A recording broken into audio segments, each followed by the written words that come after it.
அனைவருக்கும் வணக்கம். நம்ம வர குரூப் 4 எக்ஸாமுக்காக டெய்லி கிளாஸஸ் பார்க்குறோம். அது மட்டும் இல்லாமல் ஷெட்யூல் பிளானர் போட்டு டெஸ்ட் பேட்ச் கண்டக்ட் பண்ணுறோம். அந்த டெஸ்ட் வீக்லி அண்ட் மந்த்லி நடக்குது. யாரெல்லாம் டெஸ்ட்டில் இன்னும் ஜாயின் பண்ணலையோ சீக்கிரம் ஜாயின் பண்ணிக்கோங்க, ஓகேவா?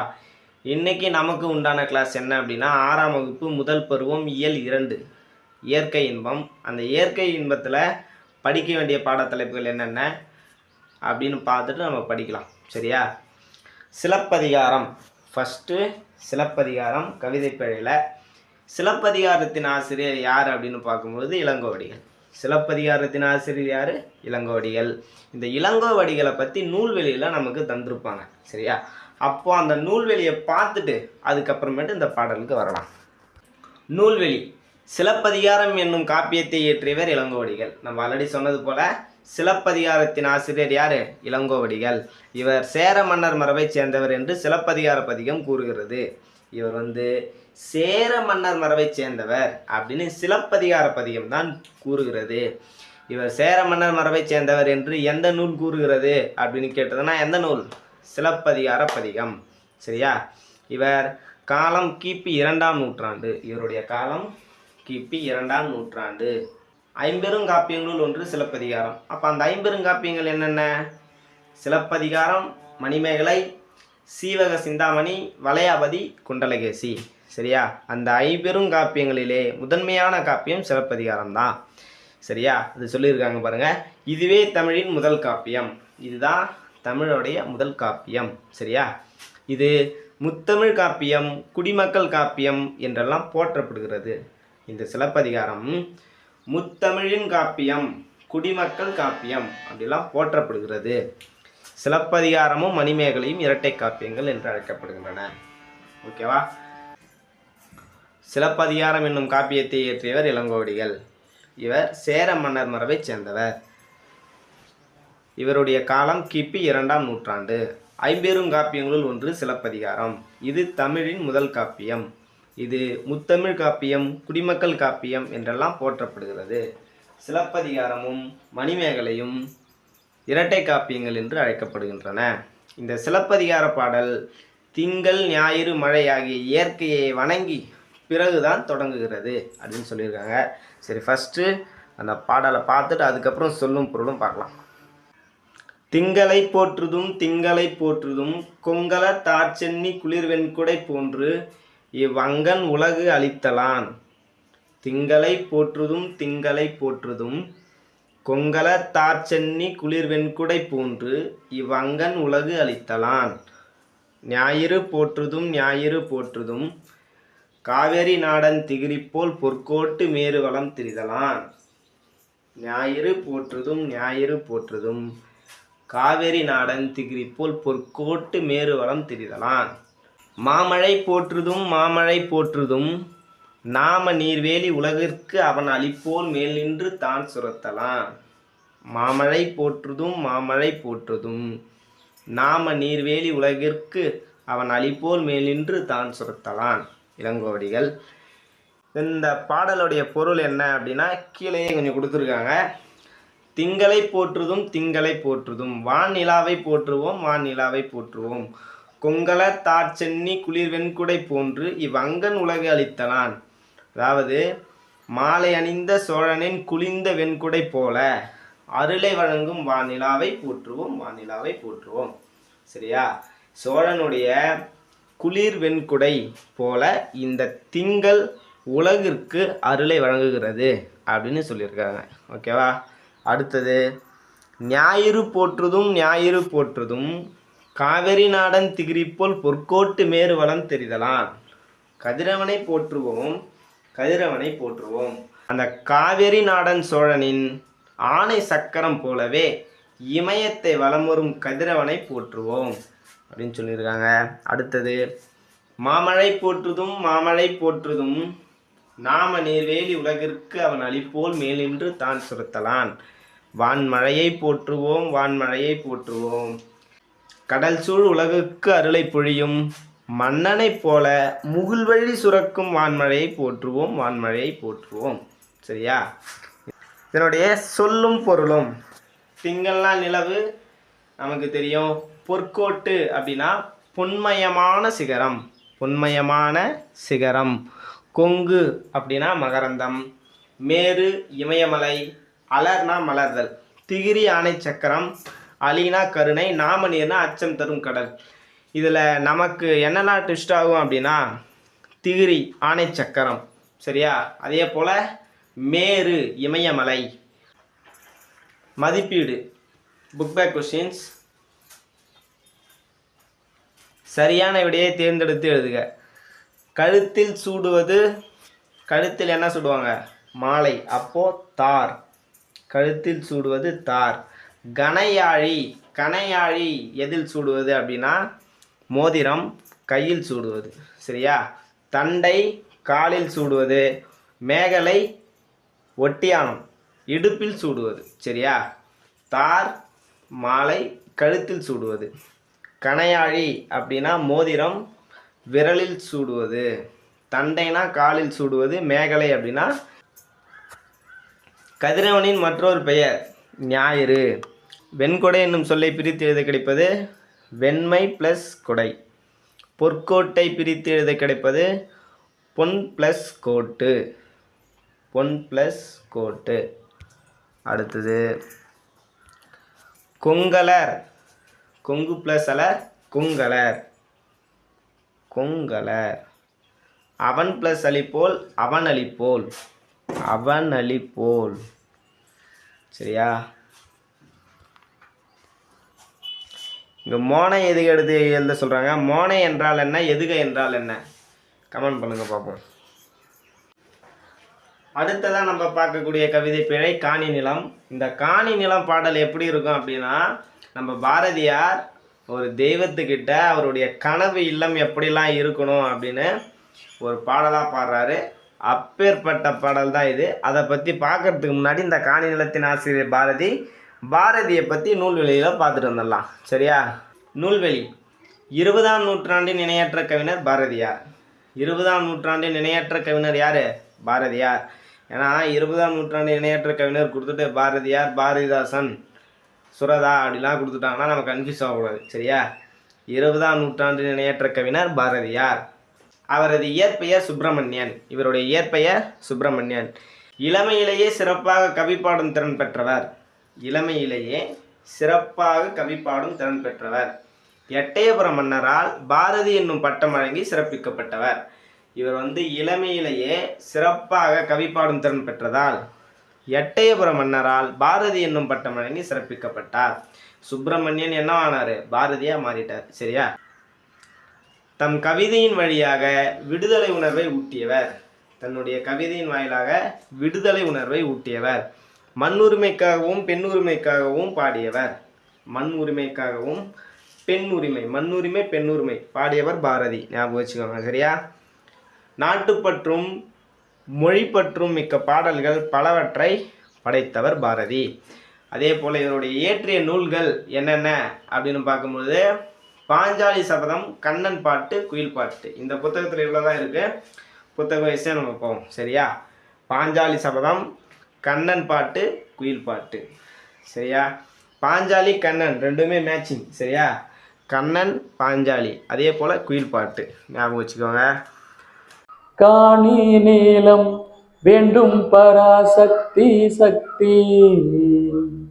காணி நீளம் வேண்டும் பராசக்தி சக்தி. அங்கு தூணில் அழகியதாய் நன்மாடங்கள் துய நிறத்தினதாய். அங்கு தூணில் அழகியதாய் நன்மாடங்கள் துய நிறத்தினதாய். அந்த காணி நிலத்திடையே ஓர் மாளிகை கட்டித்தர வேண்டும். அங்கு கேணி அருகினிலே தென்னை மரம் கீற்றும் இளநீரும். 10 12 தென்னை மரம் பக்கத்திலே வேணும் வேணுமே வேணுமே. காணி நிலம் வேணுமே. மயில் போல பொண்ணு பொண்ணு பொண்ணு பொண்ணு. இந்த பாடலை நீங்களும் இது போல பாடி ட்ரை பண்ணி பாருங்க. இந்த பாடலை 2 முறை கேட்டாலும் சரி, பார்த்தாலும் சரி, உள்ள அர்த்தங்கள் எல்லாம் நமக்கு எளிமையாக புரியும், சரியா? என்னென்ன அவர் சொல்லியிருக்காருன்னா, அவர் ஒரு வீடு கட்டுறதுக்காக இமேஜின் பண்ணியிருக்காரு.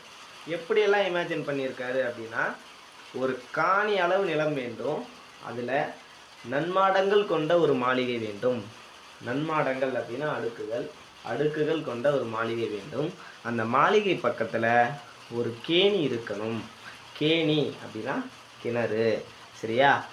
அதனுடவே கீற்றும் இளநீரும் கொண்ட 10-12 தென்னை மரங்கள் வேண்டும். கீற்றும் இளநீரும் கொண்ட 10-12 தென்னை மரங்கள் வேண்டும் அப்படின்னு சொல்லியிருக்காரு. இதனோட சேர்த்து நான் வெளியில் வந்து பார்க்கும் பொழுதும் சரிதான், என் வீட்டுக்கு முன்னாடியும் சரிதான், அது மேலே இருக்கிற அந்த நிலா ஒளி என் வீட்டின் முன்னே வந்து படணும். முத்து சுடற்போலே நிலா ஒளி முன்பு வர வேண்டும் அப்படின்னு சொல்லியிருக்காரு. அப்புறம் கத்தும் குயிலோசை காதில் விழ வேண்டும். நெக்ஸ்ட் என்ன சொல்லியிருக்காரு? சித்தம் மகிழ்ந்திட இளம் காற்று வர வேண்டும் அப்படின்னு சொல்லியிருக்காரு. தென்றல்னா காற்று. இப்போ சொல்லும் பொருளும். காணி, காணினா நில அளவை குறிக்கும் சொல். காணினா நில அளவை குறிக்கும் சொல். மாடங்கள், மாளிகையின் அடுக்குகள், சரியா? சித்தம் அப்படின்னா உள்ளம். பார்த்துக்கோங்க. சரியான விடையை தேர்ந்தெடுத்து எழுதுக. மதிப்பீடு. கேணி அப்படின்னா கிணறு, சரியா? சித்தம் என்பதன் பொருள் உள்ளம். ஓகே. அடுத்தது மாடங்கள்லாம் அடுக்குகள். நன்மாடங்கள் நன்மை கூட்டல் மாடங்கள். நிலத்தின் இடையே, நிலத்தின் கூட்டல் இடையே, நிலத்தின் இடையே. முத்துச்சுடர், இச்சு வரணும்.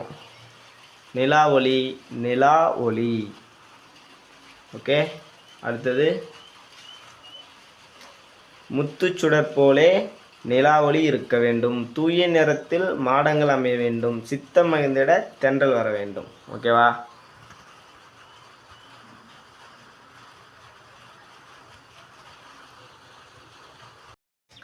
சிறையின் ஓசை. அடுத்ததான் நம்ம பார்க்கக்கூடியது சிறையின் ஓசை, உரைநடை உலகம். இதில் நம்ம பாக்ஸ் டாபிக்லாம் பார்த்துட்டு அதுக்கப்புறம் உள்ளே பார்க்கலாம், சரியா? திடீர்னு டக்குன்னு பாக்ஸ்லேருந்து மட்டும் எடுத்துட்டாங்கன்னா நம்ம தெளிவாக இருக்கணும்ல, அதுக்காக. கப்பல் பறவை. கப்பல் பறவைனா என்ன அப்படின்னு பார்க்கும்போது, சிறகடிக்காமல் கடலையும் தாண்டி பறக்கும் பறவை கப்பல் பறவை. சிறகடிக்காமல் கடலையும் தாண்டி பறப்பது தான் கப்பல் பறவை. இது தரையிறங்காமல் 400 கிலோமீட்டர் வரை பறக்கும். இது தரையிறங்காமல் 400 கிலோமீட்டர் வரை பறக்கும். இது கப்பல் கூழைக்கடா, கடற்கொள்ளை பறவை என்றும் அழைக்கப்படுகிறது. இதுக்கு வேறு பெயர்கள் என்னென்ன அப்படின்னு பார்க்கும்போது, கப்பல் கூழைக்கடா, கடற்கொள்ளை பறவை அப்படின்னு கப்பல் பறவை அழைக்கப்படுகிறது, சரியா? அடுத்தது இந்தியாவின் பறவை மனிதர் டாக்டர் சலீம் அலி. இந்தியாவின் பறவை மனிதர் யார்? டாக்டர் சலீம் அலி. இன்றைய பறவையியல் ஆய்வாளர்களுக்கு முன்னோடி டாக்டர் சலீம் அலி. இன்றைய பறவையியல் ஆய்வாளர்களுக்கு முன்னோடியே டாக்டர் சலீம் அலி தான். தன் வாழ்நாள் முழுவதையும் பறவைகள் பற்றி ஆராய்ச்சி செய்வதிலும் அவற்றை படம் பிடிப்பதிலும் ஈடுபட்டார். அதனால் அவர் இந்தியாவின் பறவை மனிதர் என்று அழைக்கப்படுகிறார். இந்தியாவின் பறவை மனிதர் யார்? டாக்டர் சலீம் அலி. நோட் பண்ணிக்கோங்க. தன் வாழ்க்கை வரலாற்று நூலுக்கு சிட்டுக்குருவியின் வீழ்ச்சி, the fall of sparrow, the fall of sparrow, தன்னுடைய வாழ்க்கை வரலாற்று நூலுக்கு என்னென்னு பேர் வச்சிருக்காரு? சிட்டுக்குருவின் வீழ்ச்சி என்று பெயரிட்டுள்ளார், சரியா? ஆர்டிக் ஆலா. உலகிலேயே நெடுந்தொலைவு பயணம் செய்யும் பறவையினம் ஆர்டிக் ஆலா. உலகிலேயே நெடுந்தொலைவு பயணம் செய்யும் பறவையினம் ஆர்டிக் ஆலா. இது எவ்வளவு தொலைவு பயணம் செய்யும் அப்படின்னா 22,000 கிலோமீட்டர் பயணம் செய்யும், சரியா? பறவை பற்றிய படிப்பு ஆர்னித்தாலஜி என்று அழைக்கப்படுகிறது. பறவை பற்றிய படிப்பு ஆர்னித்தாலஜி என்று அழைக்கப்படுகிறது, சரியா? உலக சிட்டுக்குருவியல் தினம் மார்ச் 20, மார்ச் 20, சரியா? உலக சிட்டுக்குருவியல் தினம் மார்ச் 20. மனிதர்கள் வெளியூர்களுக்கு சென்று மீண்டும் தன் சொந்த ஊருக்கு திரும்புவதை அறிவோம். மனிதர்கள் வெளியூர்களுக்கு சென்று மீண்டும் தன் சொந்த ஊருக்கு திரும்புவதை அறிவோம். அதை போலவே பறவைகளும் வெளிநாடுகளுக்கு சென்று திரும்புகின்றன என்பது உங்களுக்கு தெரியுமா? நம்மளாம் என்ன பண்ணுவோம்? வெளியூருக்கு போயிட்டு ரிட்டன் நம்ம வீட்டுக்கு வந்துடும். அதே போல் பேர்ட்ஸும் என்ன பண்ணுது? வெளிநாடுகள் வரைக்கும் போயிட்டு திரும்ப வருது அப்படின்னு சொல்கிறாங்க. பறவைகள் கண்டமிட்டு கண்டம் பறக்கின்றன. அவை பெருங்கடல்களையும் மலைகளையும் கடந்து போகின்றன. குறிப்பிட்ட காலத்திற்கு பிறகு புறப்பட்ட இடத்திற்கே வந்து சேர்கின்றன. இவ்வாறு பறவைகள் இடம்பெயர்தலை வலசை போதல் என்பர். பறவைகள் இடம்பெயர்தலை வலசை போதல் என்பர். நீர்வாழ் பறவைகளே பெரும்பாலும் வலசை போகின்றன. பறவைகள் இடம்பெயர்தலுக்கு வலசை போதல் என்று பெயர். எந்த பறவைகள் அதிகம் வலசை போகின்றன? நீர்வாழ் பறவைகள். சரியா?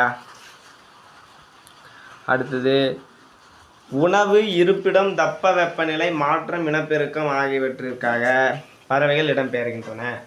எதற்காக இடம்பெயர்கிறது அப்படின்னா, உணவு, இருப்பிடம், தட்ப வெப்பநிலை மாற்றம், இனப்பெருக்கம் இவற்றிற்காக பறவைகள் இடம்பெயர்கின்றன. எதன் அடிப்படையாக கொண்டு இடம்பெயர்கின்றன அப்படின்னா, நிலவு, விண்மீன், புவியீர்ப்பு புலம்.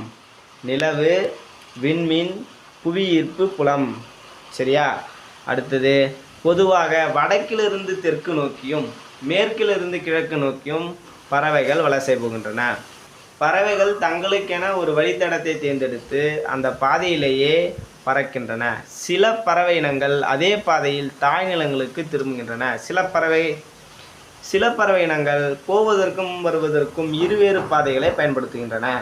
சரியா? பயணம் செய்யும் போது சில வகை பறவைகள் இரை, ஓய்வு போன்ற தேவைகளுக்கு தரையிறங்கும். எங்கும் இடையிலும் நிற்காமல் பறந்து வாழிடம் சேரும் பறவைகளும் உண்டு. இந்த வலசையின் போது பறவையின் உடலில் ஏற்படும் மாற்றங்கள் இருக்கா அப்படின்னா இருக்கு. என்னென்ன மாற்றங்கள் ஏற்படும் அப்படின்னு பார்க்கும்பொழுது, தலையில் சிறகு வளர்தல், இறகுகளின் நிறம் மாறுதல், உடலில் கற்றையாக முடி வளர்தல். ஒரு வகை பறவை வேறு வகை பறவையாக உருமாறி தோன்றும் அளவிற்கு கூட சில நேரங்களில் மாற்றங்கள் ஏற்படும். நம்முடைய தமிழ்நாட்டுக்கு வெளிநாட்டு பறவைகளும் வந்து போவதாக இலக்கியங்கள் சொல்கின்றன. ஏறத்தாழ 1500 ஆண்டுகளுக்கு முன்பு அந்த சத்திமுத்த புலவர் நாராய் நாராய் செங்கல் நாராய் என்னும் பாடலை எழுதியுள்ளார். 1500 ஆண்டுகளுக்கு முன்பு வாழ்ந்த சத்திமுத்த புலவர் நாராய் நாராய் செங்கல் நாராய் என்னும் பாடலை எழுதியுள்ளார். அந்த பாடலில் தென் திசை குமரியாடி வட திசைக்கு ஏகுவீராயின், தென் திசை குமரியாடி வட திசைக்கு ஏகுவீராயின் அடிகள் பறவைகள் வந்த செய்தியை குறிப்பிடுகின்றன. ஐரோப்பாவிலிருந்து தமிழகத்திற்கு செங்கல் நாராய்கள் வருவது தற்போதைய ஆய்விலும் உறுதிப்பட்டுள்ளது. ஐரோப்பாவிலிருந்து தமிழகத்துக்கு செங்கல் நாராய்கள் வருகிறது. ஐரோப்பா டு தமிழ்நாடு, ஞாபகம் வச்சுக்கோங்க. ஐரோப்பா டு தமிழ்நாடு, ஐரோப்பா டு தமிழ்நாடு. அங்கேருந்து எந்த பறவை வருகிறதுனா செங்கல் நாராய் வருகிறது. சிட்டுக்குருவி தற்போது வெகுவாக அழிந்து வரும் பறவை இனம் சிட்டுக்குருவி. உருவத்தில் சிறிய இந்த பழுப்பு நிற பறவையை பார்த்தவுடனே ஆண் பெண் வேறுபாட்டை உணர முடியும். உருவத்தில் சிறிய இந்த பழுப்பு நிற பறவையை பார்த்தவுடனே ஆண் பெண் வேறுபாட்டை உணர முடியும். அதாவது சிட்டுக்குருவியில் ஆண் குருவிக்கும் பெண் குருவிக்கும் என்ன வேறுபாடு இருக்கிறது அப்படின்னு சொல்லியிருக்காங்க. நல்லா கவனிங்க. ஆண் குருவியின் தொண்டை பகுதி கருப்பு நிறத்தில் இருக்கும். ஆண் குருவியோட தொண்டை பகுதி கருப்பு நிறத்தில் இருக்கும். உடல் பகுதி அடற்பழுப்பாக இருக்கும். ஆண் குருவியோட தொண்டை பகுதி கருப்பு நிறத்தில் இருக்கும். அதனுடைய உடல் பகுதி அடற்பழுப்பாக இருக்கும். பெண் குருவியின் உடல் முழுவதும் மங்கிய பழுப்பு நிறத்தில் இருக்கும். பெண் குருவியோட உடல் முழுவதுமே மங்கிய நிறத்தில் இருக்கும். இந்த பிக்சரில் இருக்கிற குருவி என்ன குருவி அப்படின்னு சொல்லுங்க பார்ப்போம். சரியா?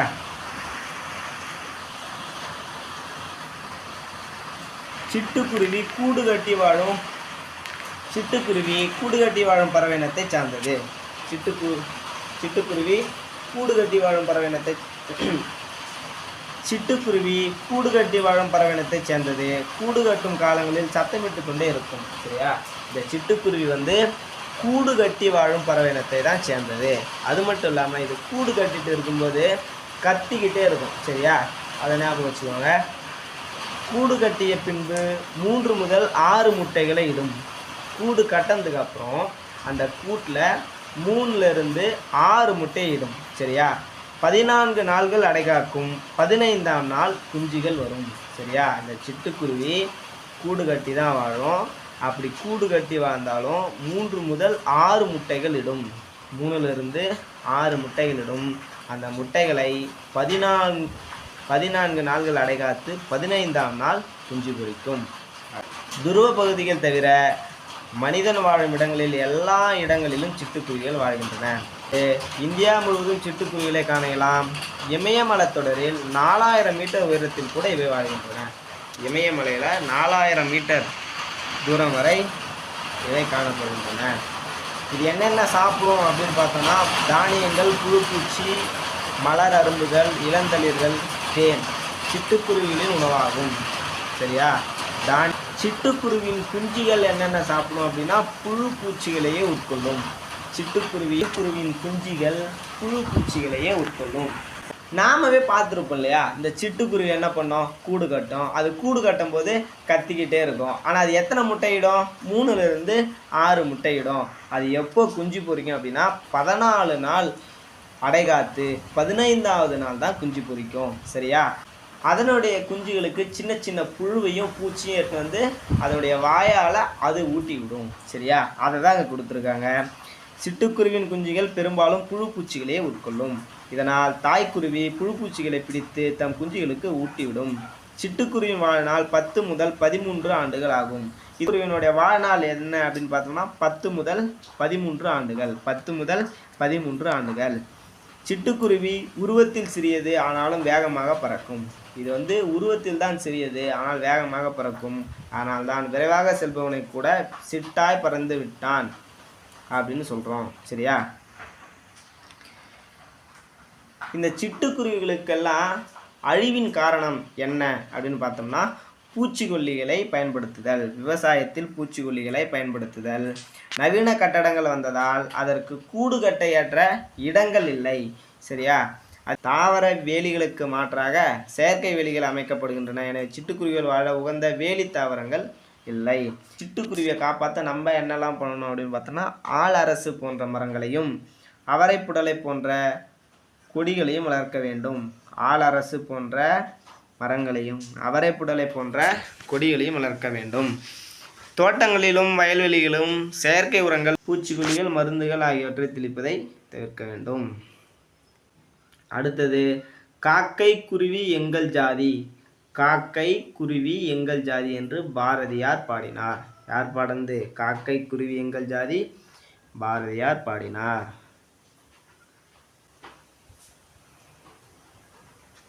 சமைப்பதற்கு